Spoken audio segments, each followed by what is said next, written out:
जैसे ही movie start होती है हमें दो स्कूल बसेस दिखाई जाती हैं। उनमें कुछ फीमेल स्टूडेंट्स थी। उनमें से एक स्टूडेंट का नाम मित्सुको था। वो अपनी डायरी पर कुछ लिख रही होती है तो उसकी फ्रेंड्स उसे कहती हैं कि क्या तुम हर वक्त लिखती रहती हो, तुम हमारे साथ एंजॉय क्यों नहीं कर रही हो। जैसे ही वो उनकी बातों पर ध्यान देती है तो उसका पेन नीचे गिर जाता है और वो अपना पेन उठाने के लिए झुकती है यानी बेंड होती है। लेकिन उसी दौरान कोई तेज सी चीज आती है और दोनों बसेस को काट देती है, जिसकी वजह से सब लड़कियां दो हिस्सों में कट जाती हैं। मित्सुको जब ऊपर उठती है तो वो बहुत हैरान होती है कि ये क्या हुआ, क्योंकि ये नीचे झुकी हुई थी तो ये बच चुकी थी। लेकिन वो काफी डर जाती है और बस से बाहर निकलकर भागने लगती है और वो तेज चीज तेज हवा थी जो सबको काट रही थी। हवा इसके पीछे भी पड़ जाती है और मित्सुको तेजी से भागने लगती है। भागते भागते इसे चार लड़कियां दिखाई देती हैं। वो उन सबसे कहती है कि झुक जाओ ताकि तुम्हारी जान बच जाए, लेकिन जब तक वो उसकी बात समझ पाती हवा उनमें से तीन लड़कियों को काट देती है और एक लड़की को मित्सुको बचा लेती है। फिर इन्हें वहाँ पर कुछ साइकिलिस्ट लड़कियां नजर आती हैं। उनको भी ये बचाने की कोशिश करती हैं, लेकिन इससे पहले कि ये लोग उन तक पहुँच पाते हवा उनको भी काट देती है और इसी दौरान वो लड़की भी मारी जाती है। मित्सुको बहुत डर जाती है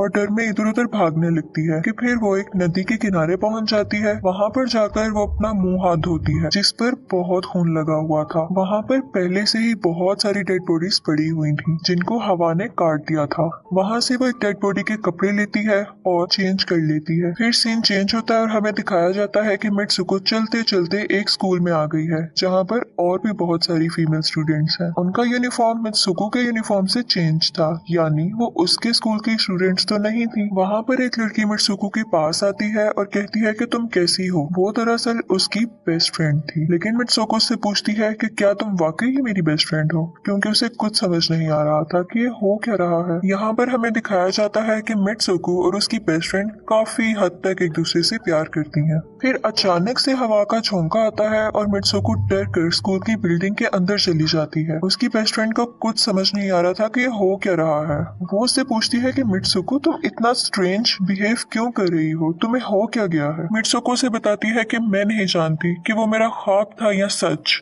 लेकिन मैंने देखा है कि हवा का झोंका सब लड़कियों को काट गया है। ये सुनकर उसकी बेस्ट फ्रेंड उसे खिड़की के पास ले जाती है और अपना हाथ बाहर निकाल कर कहती है कि ये देखो, ये एक हवा का झोंका है और कुछ नहीं, रोज की तरह ऐसी ही हवा चल रही है। इस पर मित्सुको की परेशानी थोड़ी कम होती है और उसे लगता है कि शायद वाकई ये मेरा ख्वाब हो सकता है। उसके बाद मित्सुको की बेस्ट फ्रेंड अपनी और दो दोस्तों को लेती है और क्लास बंक करने का प्लान बनाती है। जैसे ही ये चारों क्लासरूम से बाहर आ रही होती हैं तो इनकी टीचर भी आ जाती है और इनको देख लेती है, लेकिन ये चारों वहाँ से तेजी से भाग जाती हैं और इनकी टीचर पीछे ही रह जाती है। वो चारों भागते भागते एक लेक पर आ जाते हैं। वहाँ पर मित्सुको की बेस्ट फ्रेंड बाकी फ्रेंड्स को भी उसके ख्वाब के बारे में बताती है, तो उनमें से एक लड़की भाग जाती है और कहती है कि हो सकता है कि ये सच हो, जैसे मिरर वर्ल्ड होती है और वहाँ पर सब कुछ इस दुनिया से ऑपोजिट यानी उल्टा होता है। और ये कहते ही वो लेक में एक पत्थर फेंकती है और कहती है कि देखो, यहाँ तो मैंने पत्थर फेंका है, लेकिन हो सकता है कि दूसरी दुनिया में मैंने ऐसा ना किया हो। फिर अचानक से हमें दिखाया जाता है कि उनमें से एक लड़की को मगरमच्छ खा लेता है,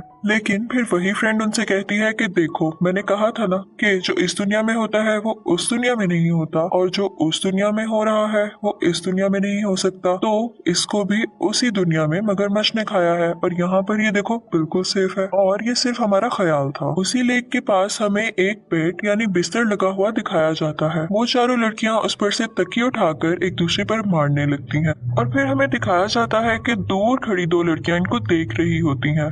उनमें से एक ब्राइड बनी हुई होती है और इनफैक्ट उन दो लड़कियों ने आपस में शादी कर ली थी। फिर उनमें से उनको एक फ्रेंड बताती है कि हमें कुछ ऐसा करना होगा जो उस दुनिया में इम्पॉसिबल हो, क्योंकि हमारी किस्मत तो लिखी जा चुकी है और हम ही इसको बदल सकते हैं। फिर ये सब स्कूल वापस आ जाते हैं और नेक्स्ट लेक्चर लेने के लिए क्लास में चले जाते हैं। लेक्चर लेते हुए मित्सुको को जमीन पर एक तकिया पड़ा हुआ दिखाई देता है। वो उसे उठाने के लिए झुकती है कि उसी दौरान उनकी टीचर पूरी क्लास पर फायरिंग स्टार्ट कर देती है और जैसे ही वो तकिया उठाकर ऊपर देखती है तो उसकी क्लासरूम की सब लड़कियां मर चुकी चुकी होती हैं और यहाँ पर एक बार फिर से वो बच गई थी जैसे उसने अपने ख्वाब में देखा था। मित्सुको की टीचर उसके पास आती है और कहती है तुम्हारी हिम्मत कैसे हुई क्लास बंक करने की, अब तुम भी नहीं बच सकोगी। लेकिन इसके साथ ही उसकी बाकी दो फ्रेंड्स भी आ जाती हैं और वो वहाँ से लेकर भाग जाती हैं। लेकिन दूसरी टीचर उसकी उन दोनों फ्रेंड्स को भी मार देती है। जितने भी स्टूडेंट्स की जान बच गई थी मित्सुको उनके साथ बाहर भागती है, लेकिन स्कूल की टीचर्स मुसलसल उन पर फायरिंग कर रही थी। जैसे ही वो वहाँ से निकलती हैं तो जो बाकी बची हुई स्टूडेंट्स होती हैं हवा उनको काट देती है। मित्सुको यहाँ पर फिर से अकेली रह गई थी और इसके बाद वो भागकर एक रश वाली जगह पर आ जाती है और फिर पुलिस स्टेशन जाती है।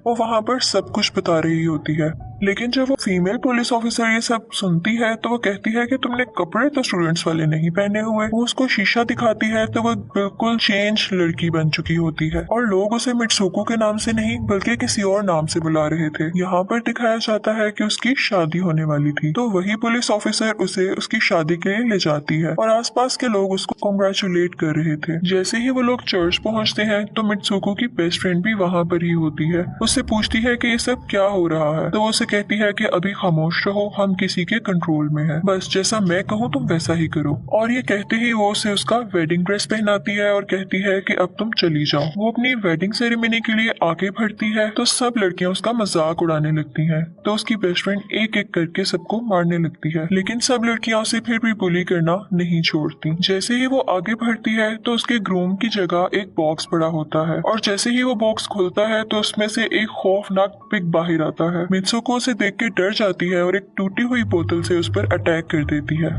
और फिर मित्सुको और उसकी बेस्ट फ्रेंड चर्च से भागते हुए बाहर आ जाती हैं। यहाँ पर भी दो लड़कियां इनको रोकती हैं, लेकिन उसकी बेस्ट फ्रेंड इन्हें मारकर भाग जाती है और मित्सुको दूसरी साइड पर आ जाती है। चलते चलते जब वो मिरर में खुद को देखती है तो यहाँ पे वो फिर से एक और चेंज लड़की बनी हुई थी। वहाँ पर रेस हो रही होती है और कुछ लड़कियां इसके पास आती हैं और फिर से किसी और नाम से बुलाकर कहती हैं कि तुम तो बहुत अच्छी रेसर हो, तो तुम भाग क्यों नहीं रही हो। और जब वो भागना स्टार्ट करती है तो खुद में भागने की एनर्जी फील करती है और रेस जीतने की पूरी कोशिश करती है। वहाँ पर इसे अपनी डेड फ्रेंड्स भी नजर आती हैं जो कि स्कूल में मारी जा चुकी थी और इसकी बेस्ट फ्रेंड भी वहाँ पर आ जाती है, लेकिन भागते भागते ये लोग नोट करते हैं कि वही पिग और वो औरतें जिन्होंने इनको चर्च में रोका था इनकी तरफ आ रही थी। तो रेसर्स इससे कहती हैं कि तुम यहाँ से चली जाओ, इस दुनिया से बाहर चली जाओ। वो भागते भागते एक अंधेरी जगह पर आ जाती है। वहाँ पर कुछ स्टूडेंट्स होती हैं जिन्होंने यूनिफॉर्म पहना होता है और वो मित्सुको की तरफ आती हैं और कहती हैं कि हम सब भी मरे हुए हैं और तुम्हें भी मार देंगे। लेकिन तभी मित्सुको की बेस्ट फ्रेंड वहाँ पर आती है और कहती है कि तुम इनके जाल में मत फंसना, तुम अपना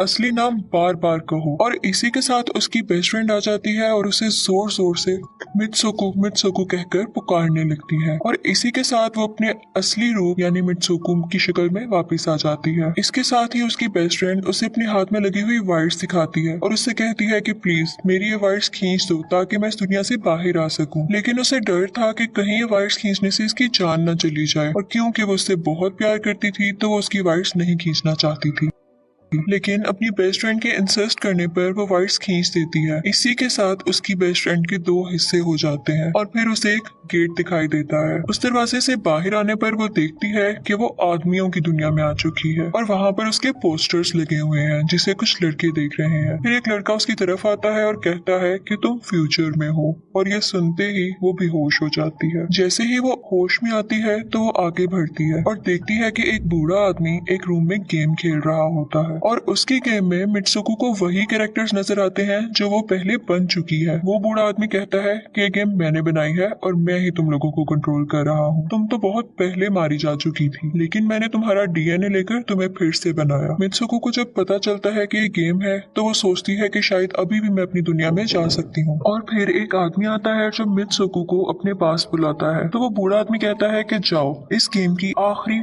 सीरीज यानी आखिरी हिस्से को कंप्लीट कर दो। और मित्सुको डरते डरते उसके पास चली जाती है। इसी के साथ उसे अपनी दोस्त की कही हुई बात याद आ जाती है कि अगर हम इस दुनिया में कुछ ऐसा करेंगे जो दूसरी दुनिया में इम्पॉसिबल हो तो तुम इस गेम से बाहर आ जाओगी। और इसी के साथ वो उस आदमी का गला दुबा देती है और कहती है कि बस करो अब हमारे साथ खेलना। फिर वो उस बूढ़े आदमी की छड़ी उठाती है और अपने पेट में दे मारती है जिससे उसकी डेथ हो जाती है। और बूढ़ा आदमी ये सोच भी नहीं सकता था कि मित्सुको ऐसे कर सकती है और इससे उसकी डेस्टिनी चेंज हो गई गई थी। वो इस दुनिया में यानी गेम में तो मर गई थी, लेकिन असली दुनिया में वो अभी भी जिंदा थी। फिर दिखाया जाता है कि मित्सुको के बाकी कैरेक्टर्स भी अपने आप को किसी न किसी तरीके से मार लेते हैं। अब वो सब के सब गेम का पार्ट नहीं थे। फिर हमें मित्सुको दिखाई जाती है जो कि एक बहुत बर्फीली जगह पर लेटी होती है और अब वो असली दुनिया में आ चुकी थी और सब कुछ खत्म हो चुका था। यहाँ पर वो बिल्कुल सेफ थी और इसी के साथ मूवी एंड हो जाती है। Thank you for watching.